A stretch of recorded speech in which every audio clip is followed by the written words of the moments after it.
Baik.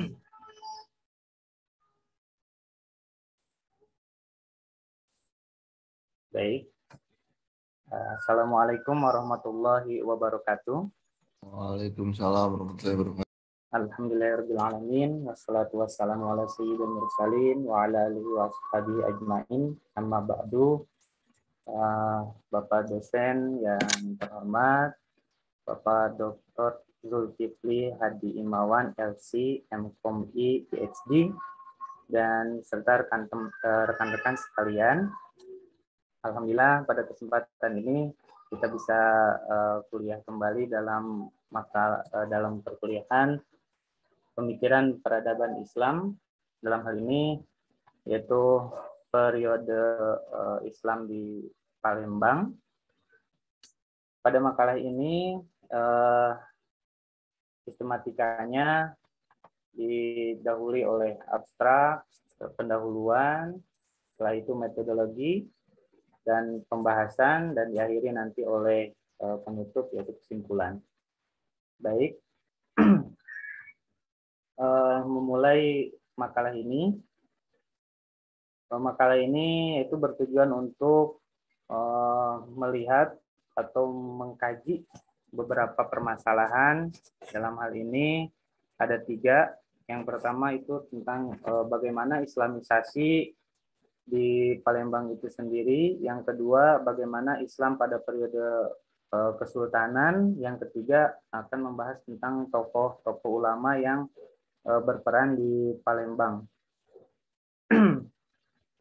Metodologinya dikembangkan dari penelitian kepustakaan, artinya melihat beberapa referensi yang berhubungan dengan yang relevan dengan tema yang diambil, yaitu perkembangan Islam pada periode di Palembang itu sendiri. Pendekatannya yaitu dengan pendekatan kajian historis. Nanti mungkin akan di pembahasannya melalui runtime atau runtutan waktu. Baik, selanjutnya kita masuk ke pembahasan, yaitu mengenai islamisasi di Palembang. Islamisasi di Palembang ini tidak terlepas dari masuknya Islam ke wilayah Nusantara. Kalau kita lihat, masuknya Islam ke wilayah Nusantara itu sudah sejak lama sebelum runtuhnya Sriwijaya itu. Jadi waktu Sriwijaya itu kan berdiri pada tahun 650 Masehi oleh Sri Jayanasa, dan ketika kita melihat di jejak-jejak peninggalan Islam itu ternyata diketemukan itu di suatu wilayah di Sumatera Utara, itu di Kabupaten Tapanuli Tengah. Di sana terdapat ada makam Mahligai dan makam Papan Tinggi.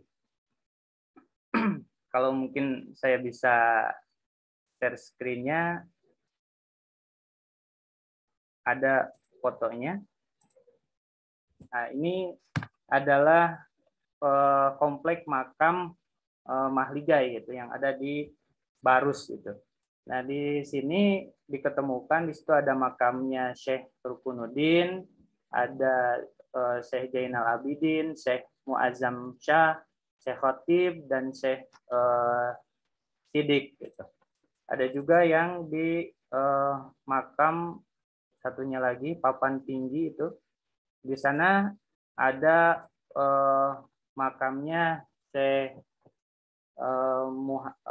Mahmud.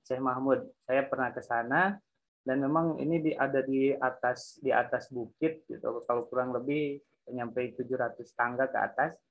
Nah, makam-makam ini di situ ada yang di Mahligai itu, di prasastinya itu dia dituliskan 48 Hijriah gitu wafatnya itu. 48 Hijriah ini berarti sekitar 670-an Masehi gitu. Nah, ketika kita melihat di waktu itu di Arab itu berarti ketika Khalifah udah ini ya, udah ke Bani Umayyah, yaitu Muawiyah bin Abu Sufyan. Nah, hubungannya dengan Palembang itu sendiri, waktu itu Palembang masih di awal-awal mula berdirinya suatu kerajaan Palembang, yaitu di kepemimpinannya Sri Jayanasa. Dari penjelasan ini tentu kita bisa memahami bahwa Islam itu masuk ke Palembang itu ya di zaman-zaman itu sebelum jauh Sriwijaya itu runtuh gitu. Nah, Sriwijaya pada tahun 1275 Masehi ini diceritakan bahwa kerajaan Sriwijaya ini runtuh, di mana dulu itu Sriwijaya itu merupakan suatu kerajaan yang menguasai maritim di Nusantara, yaitu ada 3 jalur perdagangan yang seperti di gambar ini, yang warna merah tebal ini adalah jalur-jalur perdagangan. Nah, dari jalur-jalur perdagangan inilah Islam itu masuk ke Sriwijaya. Selanjutnya di tahun 1350 diceritakan setelah runtuhnya kerajaan Sriwijaya itu, Sriwijaya kemudian berada di wilayah kekuasaannya Majapahit, yang dalam hal ini ada seorang yang berkuasa yaitu Arya Damar. Arya Damar ini pada tahun tersebut berkat Sayyid Ali Rahmatullah yang kemudian nantinya itu dikenal dengan Sunan Ampel, masuk Islam gitu pada tahun itu. Dikisahkan bahwa ini Arya Damar ini adalah putra dari Raja Wijaya. Dikisahkan bahwa Raja Wijaya pernah menikahi seorang wanita putri dari seorang pemimpin di Jambi. Untuk mengeratkan hubungan di antara keduanya, putri tersebut merupakan orang yang baru memeluk agama Islam, yang membuat Ratu Satunya marah dan cemburu dan memaksa Raja Wijaya agar tidak jadi menikahinya. Nah, dalam kondisi tersebut, Raja kemudian mengirim putri tersebut ke putranya, yaitu Arya Damar, yang menjadi penguasa di Palembang agar menikahinya. Setelah Arya Damar ini masuk Islam, ia kemudian menggunakan nama Abdullah. Dan sejak saat itu kerajaan Palembang untuk selanjutnya menjadi kerajaan Islam, menyusul dengan kerajaan-kerajaan Islam di Sumatera seperti Perelek dan Samudra Pasai. Selanjutnya pada 1450 Islam di sana semakin berkembang. Pada tahun ini sebelumnya M. Sayyid Abu Bakar bin Sayyid Ali Zainal Abidin, dai yang mengajarkan Islam di Malaka dan Johor, pernah juga singgah di Palembang untuk mendakwahkan Islam sebelum akhirnya dia menuju ke Sulu. Pada tahun 1511 dan 1512 di sini mulai masuk Portugis ke wilayah Malaka. Karena wilayah Palembang ini berdekatan dengan Malaka, sehingga mau tidak mau terjadi istilahnya pergolakan politik pada saat itu.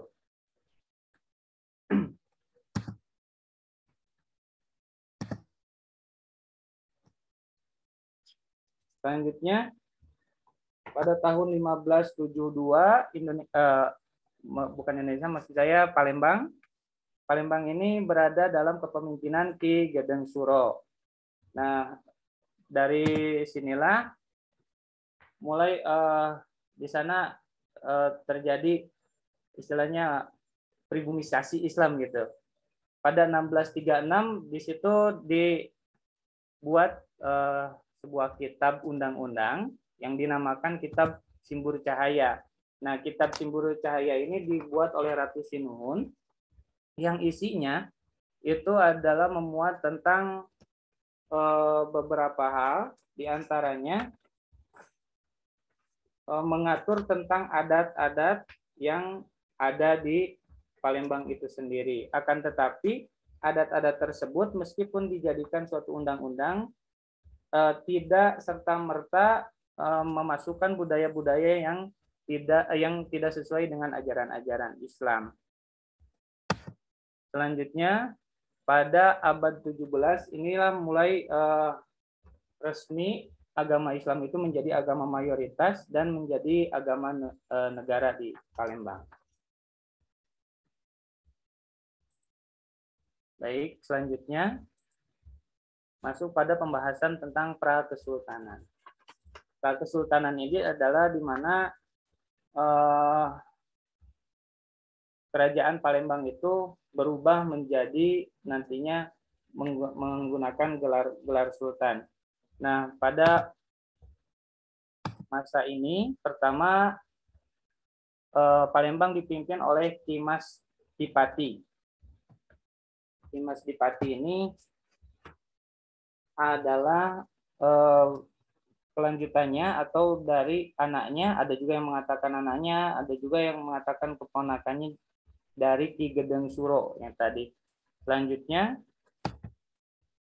pada 1610 pada tahun ini VOC mulai datang ke Indonesia. Yang awalnya VOC ini adalah untuk berniaga atau melakukan perdagangan karena Palembang itu sendiri pada waktu itu adalah sentra rempah-rempah, diantaranya yang terutama itu adalah lada. Karena pada tahun itu di Eropa rempah-rempah itu harganya naik 3 kali lipat. Oleh karenanya VOC ini mencari lada-lada itu rempah-rempah itu sampai dengan ke Palembang itu sendiri. Nah, pada tahun 1641 ini situasi politik di perairan timur Sumatera ini mengalami perubahan ketika VOC berhasil merebut Malaka dari Portugis. Tahun kemudian VOC mengadakan perjanjian dagang dengan Palembang, yaitu dengan nama Traktat Palembang waktu itu. Pada tahun selanjutnya, tahun 1655, ini kembali VOC ini berusaha menekan Palembang agar benar-benar menerapkan traktat tahun 1641 atau 1642 itu. Karena waktu itu Palembang itu meskipun berdagang dengan VOC, tetapi dia bisa juga berdagang dengan negara-negara lain seperti Portugis, Inggris, dan lain sebagainya. Pada tahun 1658 ini hingga 1659 perang besar itu terjadi dan berkecamuk di Kuto Gawang, yaitu ibu kota Palembang. Nah, pada tahun ini istana itu berhasil direbut dan dibakar oleh VOC. Akibatnya pemimpin Palembang ketika itu Pangeran Sido Ing Racek bersama pengikutnya mengundurkan diri ke Indralaya. Hancurnya Kuto Gawang mengakhiri kerajaan Palembang. Ibu kota Palembang kemudian dipindahkan lebih ke pedalaman, yaitu sebuah daerah yang dikenal dengan Beringin Janggut. Disinilah selanjutnya dideklarasikan Kesultanan Palembang Darussalam yang dipimpin oleh Ki Mas Indi atau Ki Mas Endi, Pangeran Aryo Kusumo dengan gelar susuhunan Sultan Abdurrahman Khalifatul Mukminin Sayyidul Imam Pangeran Aryo Kusumo Abdurrahim. Baik, selanjutnya kita masuk kepada Palembang pada era Kesultanan Palembang Darussalam. Kesultanan Palembang Darussalam ini seperti yang tadi diceritakan bahwa didirikan oleh Pangeran Aryo Kusumo. Ada beberapa referensi yang mengatakan bahwa Kesultanan ini dipimpin oleh 11 sultan. Ada juga yang mengatakan bahwa Kesultanan ini hanya dipimpin oleh 10 sultan.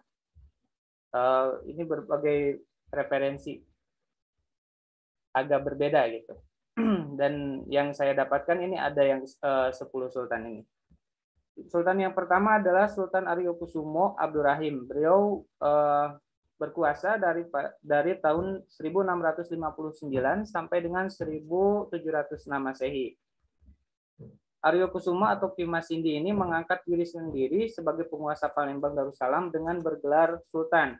Jadi gelar Sultan ini merupakan gelar pertama yang sebelum-sebelumnya itu tidak memakai gelar di kerajaan Palembang itu. Dengan gelarnya itu yang dipakai adalah Sultan Abdurrahman Khalifatul Mukminin Sayyidul Imam Pangeran Aryo Kusumo Abdurrahim. Gelarnya ini dipakai sejak sebelum-sebelumnya, yaitu di 1675. Dan hal ini menunjukkan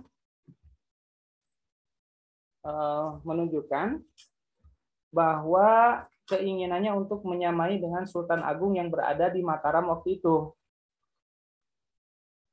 Yang kalau Mataram itu kan mendapatkan gelarnya dari penguasa Makkah pada tahun 1641. Pemakaian gelar Sultan ini meletakkan sebuah tradisi baru di lingkungan Keraton Palembang, karena gelar-gelar yang sebelumnya itu yang dipakai itu adalah Ki Gede, Tumanggung, Pangeran, dan Pangeran Tumenggung. Gelar-gelar lama yang lebih sederhana ini semula dimaksudkan agar tidak melampaui gelar tertinggi yang berlaku di Mataram. Perubahan yang terjadi dengan pemakaian gelar Sultan oleh Dimas Sindi dan bahkan kemudian gelar Susuhunan atau Sunan setelah menyerahkan tahta kepada pewarisnya secara eksplisit ini menunjukkan keinginannya untuk melepaskan diri dari bayang-bayang keterikatan ideologis maupun politis dengan kerajaan Mataram di tanah Jawa. Sultan yang kedua yaitu Sultan Muhammad Mansur yang berkuasa dari tahun 1706 sampai 1714 Masehi. Nama lengkapnya ialah Sultan Muhammad Mansur Jaya Inglago atau Jaya Inglaga, yaitu merupakan anak Pangeran Aryo Kusumo Abdurrahim. Ibunya bernama Ratu Agung binti Kemas Martayuda Mudo bin Martayudo Tuo. Ia dilahirkan sekitar tahun 1660 di lingkungan Keraton Palembang, putra kedua dari 8 bersaudara. Ia mendapatkan julukan Pangeran Jayo Inglago karena dalam usia relatif muda ia telah mampu memenangkan pertempuran, yaitu waktu itu di daerah Jambi yang dia laksanakan atas perintah ayahnya. Oleh sebab itu ia jaya dalam berlaga. Sepulangnya dari Jambi, ia dinobatkan menjadi sultan dan memerintah selama 12 tahun. Pada tahun 1714 beliau tutup usia, Sultan Muhammad Mansur kemudian dimakamkan di Kebon Gede. Yang ketiga, sultan yang berkuasa itu adalah Sultan Agung Komarudin Sri Truno yang berkuasa dari 1714 sampai 1724 Masehi. Ketika Sultan sebelumnya Jayo Inglago itu tidak lagi berkuasa, sebenarnya pernah terjadi kemelut politik. Pada saat itu perihal siapa yang pantas menggantikan Jayo Inglago itu. Pada awalnya ditunjuk Pangeran Purbaya yang seharusnya menggantikan Jayo Inglago. Akan tetapi beliau itu meninggal karena diracun. Kemudian tahta kekuasaan kemudian dipegang oleh adiknya yaitu Sultan Komarudin Sri Truno. Nama lengkapnya adalah Sultan Agung Komarudin Sri Truno bin Sunan Abdurrahman. Beliau menjadi sultan sesuai wasiat dari kakaknya yaitu Sultan Muhammad Mansur Jayo Inglago. Sri Truno dinobatkan menggantikan kerajaan kakaknya dengan gelar Sultan Agung Komarudin.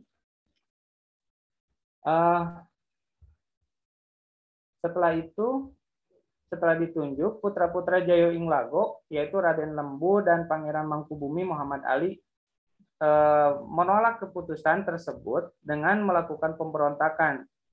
Akhirnya Sultan Komarudin kemudian berinisiatif untuk berdamai dengan kedua keponakannya tersebut dengan cara mengangkat Pangeran Mangkubumi Muhammad Ali sebagai Sultan Anom Muhammad, Alimuddin dan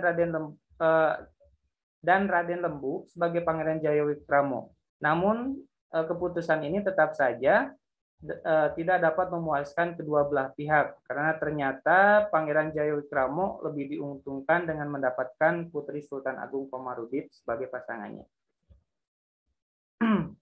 Selanjutnya Sultan yang berkuasa yang keempat adalah Sultan Mahmud Badarudin atau dikenal Sultan Muhammad Badarudin I yang berkuasa dari 1724 sampai dengan 1758. Sultan Badarudin I ini merupakan putra dari Sultan Agung Komarudin Sri Truno pada tahun 1724 yang diangkat sebagai Sultan Kesultanan Palembang, menggantikan ayahandanya yang meninggal pada waktu itu. Dan Mahmud Badaruddin I kemudian berkuasa atas Kesultanan Palembang selama 34 tahun. Masa pemerintahan Sultan Mahmud Badaruddin ini dianggap sebagai masa kejayaan, baik dalam bidang infrastruktur, juga dalam masalah intelektual spiritual Muslim. Pada masa pemerintahan Sultan Mahmud Badaruddin I, kota Palembang dibangun menjadi sebuah kota modern. Upaya ini dilakukan dengan melakukan penataan kampung-kampung dan jalan-jalan, dan juga meletakkan pembangunan bangunan monumental Palembang pada abad ke-18, termasuk diantaranya ada Kuto Lamo dan Kuto Besar pada tahun 1737, serta bangunan Masjid Agung Palembang. Pada masa pemerintahan Sultan Mahmud Badaruddin I ini, VOC kembali datang untuk memaksakan kontrak monopoli dalam perdagangan lada dan timah dari Kesultanan Palembang. Dengan pemberlakuan hak monopoli ini, para pedagang non-Belanda, khususnya Inggris dan Portugis, tertutup peluangnya untuk terlibat dalam perdagangan komoditas tersebut. Pemberian hak monopoli kepada VOC merupakan bentuk kompromi taktis yang dilakukan untuk melonggarkan tekanan dari VOC, sehingga Sultan Mahmud Badaruddin I mempunyai kesempatan yang lebih luas untuk mempersatukan keluarga kesultanan yang terpecah belah waktu itu. Yang kelima, Sultan Najamuddin I berkuasa dari 1758 sampai 1776. Nama lengkapnya ialah Sultan Ahmad Najamuddin, anak Sultan Mahmud Badaruddin Lemabang, ibunya bernama Raden Ayu Siglung. Ia dilahirkan pada tahun 1710 Masehi di lingkungan Keraton Palembang. Pada masa pemerintahannya, Sultan Ahmad Najamuddin I ini membangun Menara Masjid Agung Palembang pada tahun 1758 dan menciptakan kontrak perdagangan dengan Belanda, terutama bagi komoditas lada dan timah, serta memperbaharui kontrak perdagangan yang telah dibuat pada masa pemerintahan sebelumnya. Sultan yang keenam yaitu Sultan Mahmud Bahaudin yang berkuasa dari tahun 1776 sampai 1803. Keberadaan Kesultanan Palembang Darussalam sebagai pusat politik menjadi lebih kuat ketika kepemimpinannya beliau. Selama memegang tampuk kekuasaan, Sultan Muhammad Bahaudin saat ini berhasil membangun armada laut untuk mengamankan perdagangan maritim di jalur Selat Malaka dan menegakkan kekuasaan Palembang atas Bangka dan Belitung. Sultan juga membangun benteng pertahanan di Muntok serta melanjutkan pembangunan Kuto Besar yang sebelumnya. Capaian lainnya adalah diselesaikannya sengketa perbatasan dengan Lampung dan kerawanan-kerawanan yang sering terjadi di wilayah lalu lintas perdagangan dan penanaman lada. Yang berakibat untuk meningkatkan kesejahteraan warganya waktu itu. Yang ketujuh, Sultan Mahmud Badaruddin II yang berkuasa dari 1803 sampai 1813.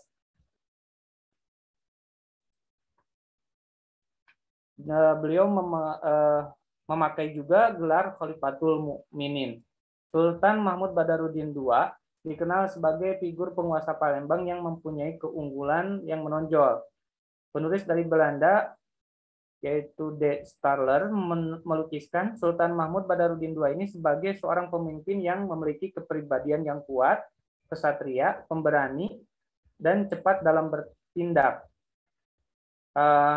Sultan Mahmud Badaruddin II ini dari Palembang ini juga digambarkan sebagai seorang penguasa yang pandai dalam berdiplomasi, cerdik, dan berwibawa. Diakui juga sebagai seorang organisatoris yang sangat ulung serta ahli sastra yang produktif. Di antara semua kualitas yang dimilikinya, Sultan Mahmud Badaruddin II lebih luas dikenal pada masa kemerdekaan sebagai sosok pemimpin, pejuang yang sangat gigih dan berani dalam melakukan perlawanan Inggris dan Belanda. Ini tidak mengherankan jika penulis Barat itu menggambarkan bahwa Sultan Mahmud Badaruddin sebagai seekor harimau yang tak dapat dijinakan.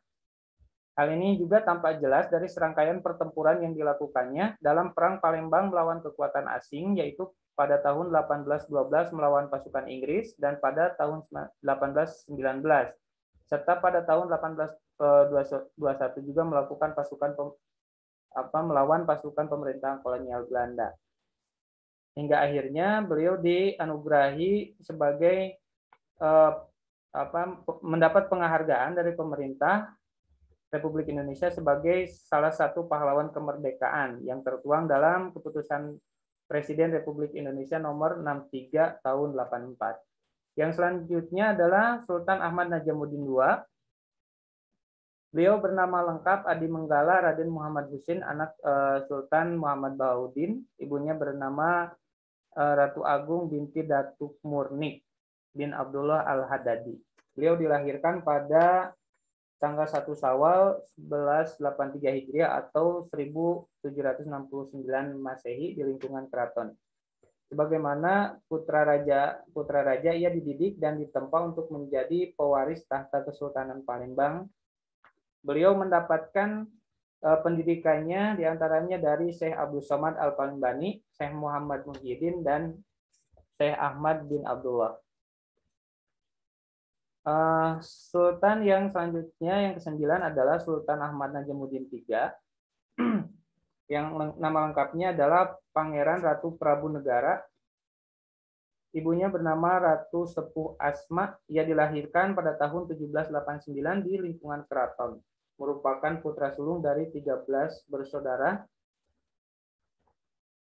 Kesultanan Palembang Darussalam pada masa itu telah didatangi bangsa asing, terutama Belanda dan Inggris, sehingga seringkali terjadi pertempuran. Namun walaupun demikian, Kesultanan Palembang Darussalam mengalami kemakmuran dari segi perekonomian. Kehidupan Palembang mengalami kemajuan, dan harga sembako, terutama beras, waktu itu sangat murah. Hanya saja yang mahal pada waktu itu yaitu harga garam. Pada masa ini pula Palembang telah dapat membuat meriam sendiri serta mesiu dan pelurunya. Setelah Palembang diduduki oleh Belanda, ia dan anggota keluarga ini diasingkan. Sultan Susunan Mahmud Badarudin, Sultan Ahmad Najamuddin, Pangeran Ratu, dan keluarga serta sahabat dan yaitu yang dekat dengan dinaikkan ke kapal perang Belanda pada tanggal 3 Juni 1821 ke Betawi atau Batavia. Selanjutnya yang ke-10 yaitu Sultan Ahmad Najamuddin IV, Pangeran Anom. Nama lengkapnya Pangeran Anom, anak dari Sultan Husin Diyaudin atau lebih dikenal dengan sebutan Sultan Ahmad Najamuddin Prabu Anom. Ia dilahirkan pada 1795 Masehi di lingkungan keraton, merupakan putra sulung dari 6 bersaudara yang terkenal dari satu ibu. Sebagaimana putra mahkota, ia dididik juga dan ditempa untuk menjadi pewaris tahta kesultanan. Beliau belajar agama kepada Syekh Muhammad Aqib, Muhammad Zain, Muhammad bin Ahmad, Sayyid Muhammad Arif Jamal Lulail, dan ia juga mengamalkan tarekat Samaniyah. Pada era kepemimpinannya, keraton Palembang itu ditaklukkan habis oleh Belanda. Jadi Kesultanan Palembang Darussalam ini pada kepemimpinan ini ada yang mengatakan bahwa kepemimpinan Palembang Darussalam ini berakhir. Jadi setelah ini dikuasai oleh Belanda yang menjajah Indonesia umumnya. Oke, selanjutnya kita masuk pada pembahasan tokoh ulama Palembang. Ada banyak tokoh ulama Palembang yang berperan dalam menegakkan agama. Di antaranya adalah Syekh Abdul Somad Al-Palembani. Beliau adalah seorang ulama keturunan Arab dengan pengaruh besar di Keraton Palembang dan dunia Melayu. Syekh Abdul Somad Al-Palembani ini aktif mengembangkan agama Islam pada masa pemerintahan Sultan Muhammad Bahaudin. Ia menerjemahkan karyanya yang berjudul Sairus Salikin dan Hidayatus Salikin. Karya-karyanya ini masih banyak mendapatkan apresiasi dan Baca juga hingga dewasa ini di negara Asia Tenggara terutama Filipina Selatan, Thailand Selatan, Brunei, Malaysia, Singapura, dan Indonesia. Selain itu juga Al-Falimbani ini juga dipandang berjasa dalam menginspirasi semangat patriotisme dan perlawanan melawan penjajah lewat korespondensi yang dijalaninya dengan Pangeran Mangkubumi di Yogyakarta dan Pangeran Mangkunegara di Surakarta. Selain itu, banyak juga tokoh-tokoh besar lainnya yang berperan penting sebagai penasehat Sultan, diantaranya misalkan Kiai Haji Ki Agus Khotib Komad pada masa Sultan Abdurrahman dan Tuan Fakih Jamaluddin pada masa Sultan Muhammad Mansur. Itu pembahasan dari makalah ini. Selanjutnya kita beranjak kepada kesimpulan. Ada beberapa hal yang dapat disimpulkan. Pertama, bahwa penyebaran Islam di Palembang telah berlangsung sejak lama, sejak Kerajaan Sriwijaya masih berdiri melalui jalur perdagangan. Eksistensi Islam semakin menguat di Palembang sejak Arya Damar sebagai anak dari Raja Wijaya memeluk Islam dan perlahan menjadi agama mayoritas sebelum akhirnya diputuskan sebagai agama resmi Kesultanan. Yang kedua, puncak kejayaan Islam di Palembang terjadi ketika berdirinya Kesultanan Palembang Darussalam yang eksis selama kurang lebih 1,5 abad, dimulai pada tahun 1659 Masehi sampai dengan 1825 Masehi dengan 11 sultan. Yang ketiga, berdirinya Kesultanan Palembang juga telah melahirkan banyak ulama yang berkontribusi dalam menjaga agama dan juga sebagai inisiator perjuangan bangsa. Salah satunya adalah Syekh Abdul Somad Al-Falimbani. Ulama lainnya juga yang berperan penting dalam penasehatan Sultan, diantaranya Kiai Haji Ki Agus Khotib Komad pada masa Sultan Abdurrahman dan Tuan Fakih Jamaluddin pada masa Sultan Muhammad Mansur. Di sini penulis juga merangkum untuk sejarah Kesultanan Palembang Darussalam ini melalui video. Ini bisa kita putar.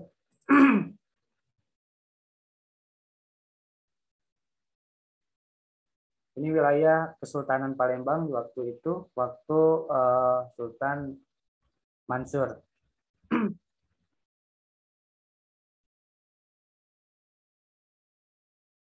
Selanjutnya ke SMB atau Sultan Mahmud Badaruddin I pada tahun 1774. Selanjutnya Baudin.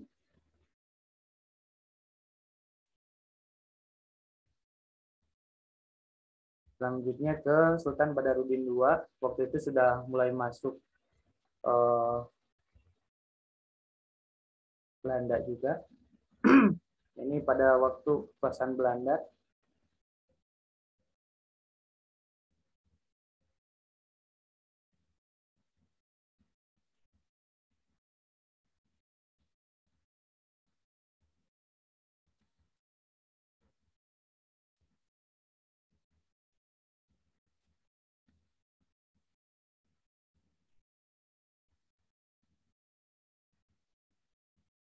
Ini waktu kekuasaan Jepang. Selanjutnya waktu kemerdekaan Republik Indonesia menjadi Provinsi Sumatera Selatan.